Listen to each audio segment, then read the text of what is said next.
अभी क्वेश्चन देखते हैं, let's see this question. Let's see this question. In the relation y is equal to a cos omega t plus kx, the dimension formula for kx is same as that of. याद रखे बेटा, y is equal to, अगर मेरे पास है sign of theta, तो ये जो theta होता है ना, ये डायमेंशनलेस होता है। क्या होता है? डायमेंशनलेस। तो अगर यहां पर cos के साथ एंगल की फॉर्म में ये दोनों गए हैं, तो ओमेगा टी प्लस के एक्स का जो डायमेंशन है वो m0 l0 t0 होना चाहिए। And according to principle of homogeneity, principle of homogeneity के हिसाब से आप एक बात बताइए, आप घर पर 1 किलो सेब लेकर गए और एक पानी है आपके पास 1 लीटर, क्या आप दोनों को जोड़कर कह सकते हैं कि 2 किलो हो गया? नहीं। बेसिकली सिमिलर क्वांटिटीज को ऐड किया जा सकता है, सिमिलर क्वांटिटीज को सब्ट्रैक्ट किया जा सकता है। पानी लीटर में है और सेब किलो में है, तो कोई ऐड नहीं कर सकते। अगर दोनों केजी में होते तो बिल्कुल ऐड किया जा सकता है। तो इसीलिए दो क्वांटिटीज अगर ओमेगा टी और के एक्स ऐड हुए हैं, तो इसका मतलब वो सिमिलर क्वांटिटीज हैं।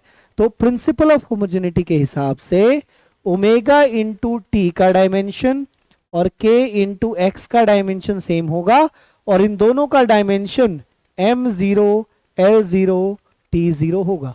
तो अगर मुझे kx का डायमेंशन चाहिए तो clearly kx would be a dimensionless quantity, dimensionless quantity. Clear? तो अगर मैं इसको मार्क करूं यहां पर, तो मुझे मिलेगा k। अच्छा, इन्होंने पैरामीटर्स की टर्म में दिया हुआ है कि kx will be in what sense, तो ठीक है उसी हिसाब से करते हैं।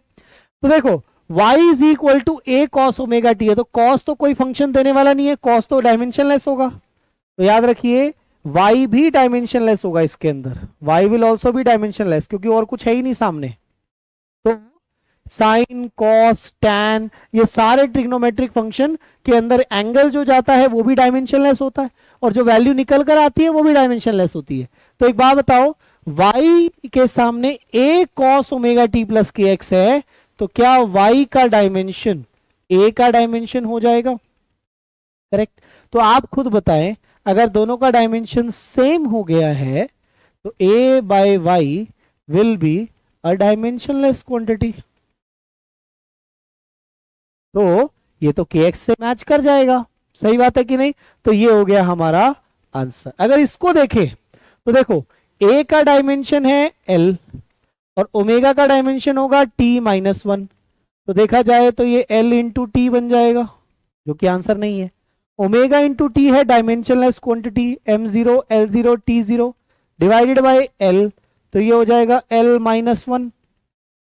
y into A l square by t-1, L square by, सीधा एल स्क्वायर ही आ जाएगा, y इंटू ए, तो एल स्क्वायर। तो इनमें सिर्फ यही ऑप्शन हमारे लिए है, क्योंकि dimension of a by y जो है वो है m0 l0 t0। It is a dimensionless quantity. तो आई होप ये क्वेश्चन क्लियर होगा सभी को।